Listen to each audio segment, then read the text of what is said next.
a essa experiência. Se nós tomamos literatura no campo científico como essa arte que se faz pela palavra escrita ou oral, então o livro de imagem não é literatura, mas ele é um livro. E ele é uma outra experiência, uma experiência que vem com a narrativa, e aí ele é narrativo. Nenhuma discussão. Um livro de imagem, ele é narrativo.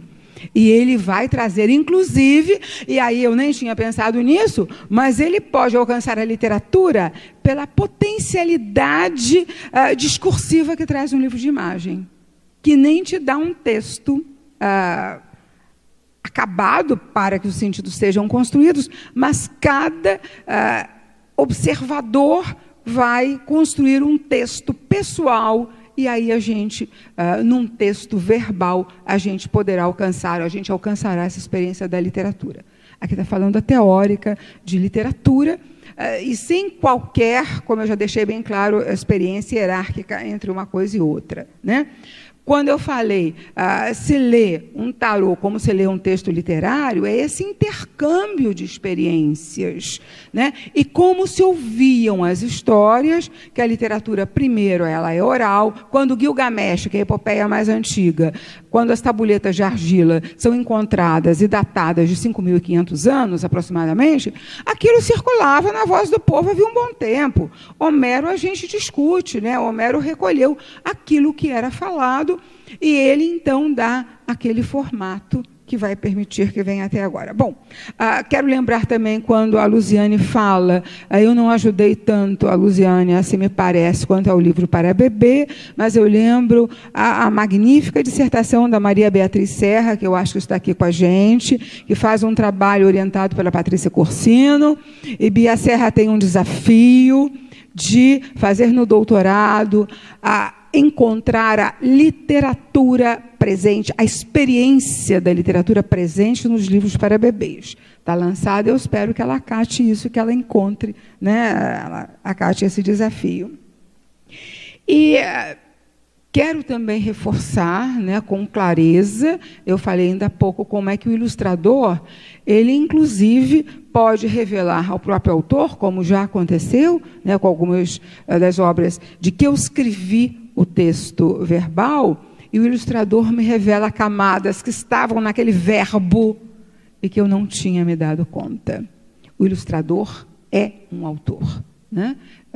E ele vai construir um outro texto, um outro sistema semiótico, apoiado ou não, convergindo ou divergindo, e as obras em que ele divergir vão ser ainda mais ricas, mais instigantes. Concorda, Graça? Eu queria colocar um pouco... Acho que não cabe muito continuar falando muito sobre isso, mas é o seguinte, quando eu digo sobre essa experiência entre a imagem e a palavra, eu entendo até essa coisa de não, um está dentro de uma construção de discurso, que esse discurso tem uma organização própria da palavra e tal. Mas aí eu te pergunto, como surge a palavra? Como surge o caligrama? O que é um caligrama? Da onde vem? A palavra, o alfabeto, ele surge de uma necessidade de quantificação. Então, eram desenhos que eram colocados para fazer contabilidade de rebanhos, né? E através desses... Que não é literatura. E através desses desenhos... Quer dizer, podemos questionar também, né? Uma coisa não literária pode conter muita literariedade. Quer dizer, sim, um texto extremamente sem pretensões literárias pode se revelar literário. Então, quando a evolução do alfabeto, ela se dá por aí, né? Com essa sinalização que, ao longo do tempo, você vai invertendo esses desenhos, essas simbologias, e eles se transformam no alfabeto. Entendemos porque sabemos decodificar essas imagens. Quando vemos um caligrama, a gente passa Deus, por exemplo, é uma pomba, né? Muitas vezes num caligrama. E eu sei que aquilo... O caligrama é uma imagem que se constitui como uma palavra, mas ele é uma imagem. Tá? Então, no hebreu, um caligrama de uma pomba é Deus. Entendeu? Então, quando você vê aquilo, você sabe que naquele discurso, aquela imagem ali é Deus. Se eu vejo... Feita com letras, né? Feita com letras. Não necessariamente com letras. Às vezes, né? Às vezes ela é. E aí, se eu vejo um discurso árabe, se eu vejo um discurso russo, se eu vejo um discurso em qualquer coreano, chinês, ancestral, eu vou ver imagens. Eu não detenho o decodificador daquilo, eu estou vendo imagem. Então, a palavra, o significado da palavra e a imagem, eles estão colados. Então, eu acho que não procede. Eu já tive uma discussão longuíssima sobre isso. Entendeu? E eu não acho que isso é importante, porque eu acho que é assim, eu acho que literatura é um negócio que transcende, entendeu? E eu acho que hoje, se a gente pensa uma coisa assim, a gente se afasta do leitor, principalmente do leitor adolescente, porque a gente classifica, né? Isso aqui é, isso aqui não é. Porque também é o seguinte, a gente vai estudar, o objeto que a gente vai estudar, por exemplo, o objeto pelo qual eu tenho mais fascínio é o livro. E o livro, obviamente, ele não tem como não ver isso, né? Qualquer que seja a maneira como você entender o livro, ele vai ser o objeto híbrido da palavra e da imagem, assim como o mapa. Agora, se você pensa em literatura de maneira isolada, talvez fique muito abstrato ou retórico, porque a literatura pode não estar no livro, correto? Ela pode... o suporte pode ser pode ser a parede, pode ser... a literatura ela pode estar em quaisquer lugares. Mas se vamos analisar o livro, e aí é difícil. Quando se pergunta qual é o livro mais antigo, ninguém sabe exatamente como conceituar livro. Né? O que é livro? O livro é um suporte que virá com muitas palavras. Essas palavras soltas, elas são literatura. Um livro somente ou um livro feito essencialmente de imagens. Eu não gosto nem da palavra livro de imagem, porque parece que o livro que só tem palavras, ele não é um livro de imagem. E isso também é uma inverdade, porque o design é todo imagem, e a palavra é constituída de imagem. Mas isso é muito legal, essa discussão aqui. Não está conceituado, é aberto, é porque é amplo e bonito, né? Por exemplo, vamos ter que parar. Mas o que a Graça está falando é que, às vezes, algumas pessoas têm falado que, na verdade, Paulo Freire vem com um conceito que é uma metáfora, dessa coisa da metáfora, né? Ou a leitura de uma imagem é metáfora, mas a palavra é feita de metáfora, né? O que faz com que uma linguagem... O que criou o inglês, por exemplo? Shakespeare criou o inglês. Até Shakespeare, até Rabelais não havia francês. Até Camões não havia língua portuguesa. Era um misto do latim. Até Dante não havia italiano. Então, o que acontece? Ele, por associações, metáfora após metáfora, surge uma linguagem complexa, né? Surge um idioma. Não sei, comenta isso aí. Comentar isso já não, a gente só abriu um debate que é importante realmente, e quando Graça fala, eu também tinha anotado aqui, houve galinha escrita em memória, né? Então a escrita ameaça a memória, não a escrita preserva a memória. O Arminho Dorme foi uma experiência de tradução, né? Eu não lembro o nome de quem me perguntou. Eu traduzi do galego, eu ganhei o livro do José Neira Cruz e fiquei encantada. Eu ganho em espanhol, li em espanhol, depois tento vender a ideia de traduzir e publicar o livro aqui, levei um bom tempo até que fui ouvida.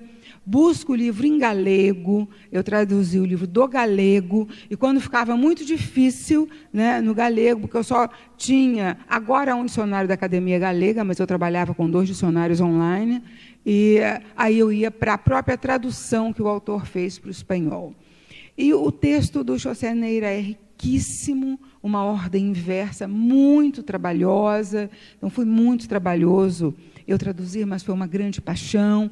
Eu levei, assim, de 20 de dezembro, entrei em férias na universidade, e eu fui sem parar até 24 de fevereiro, que foi um final de carnaval, trabalhando, assim, cerca de 10, 12 horas por dia, mas uma obra que realmente precisava ser traduzida, precisava chegar ao leitor. E a metáfora das tessituras, né? Há um texto do Chartier que está em Escrever e Apagar, em que ele vai falar da metáfora do tecido, né, para o texto, o momento em que a imagem do tecido ela passa a nomear o texto escrito, o texto literário. Mas eu trago a imagem da minha inaptidão para certos talentos, não, para certas tarefas de mulher, né? Eu não sei costurar, eu faço uma bainha de emergência, mas ela é mal feita, os pontos são disformes, eu não sei prender bem um botão, é um trabalho que fica feio. E isso me pesava de alguma maneira. A minha mãe tinha uma habilidade manual extrema, minhas filhas têm habilidade manual, mas quando eu escrevo manual de tapeçaria, eu só tinha dívida com a mãe, com essas tarefas femininas, e o manual de tapeçaria é uma forma de dizer, não, eu não quero essas tarefas femininas habituais, eu não quero ser apenas a dona de uma casa, eu não quero ser uma boa costureira, bordadeira, admiro, né, invejo, com esse lado mais positivo, mas eu estava marcando ali que eu faria tapeçarias de palavras, eu construiria tecido com as palavras, que era aquilo que eu sabia manejar. Bom, eu agradeço muitíssimo a todos os nossos convidados da tarde de hoje. Tivemos uma tarde memorável, como foi amanhã. Convido a todos que participem dos lançamentos que vão ocorrer agora às 18h30. E, óbvio, nos veremos amanhã novamente. Eu também agradeço a oportunidade de estar aqui entre os colegas e queria só dizer que o mais importante que foi feito aqui, né, a valorização da literatura, do livro, da imagem e o reconhecimento da escola básica como lugar de construção de conhecimento e não só como da falta, como tem sido muito deflagrado numa imprensa que quer acreditar que os nossos professores não sabem fazer educação. Então, eu quero dar os parabéns para os professores que estão aqui e dizer que, primeiramente, segundamente, terceiramente e eternamente fora Temer.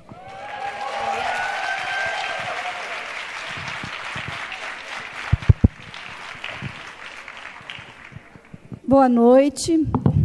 Fico feliz que vocês tenham ficado aqui resistindo bravamente, né? Porque assim, eu sei que alguns estão desde o período da manhã, mas quando a conversa é boa, ela nos mantém firme, né? Mesmo aqueles que estão cansados, que viajaram a noite inteira, enfim, tem gente com mala aí, mas a gente fica bem contente com isso, tá?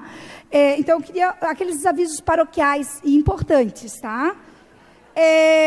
Atrás do crachá tem um aviso, só que tem um problema nesse aviso, que ali fala que dia 28, e não é dia 28, é dia 27, que é amanhã, às 20 horas, nós vamos estar nos reunindo no Yellows Pizzaria, que é aqui no bairro Trindade, dá para ir a pé, enfim.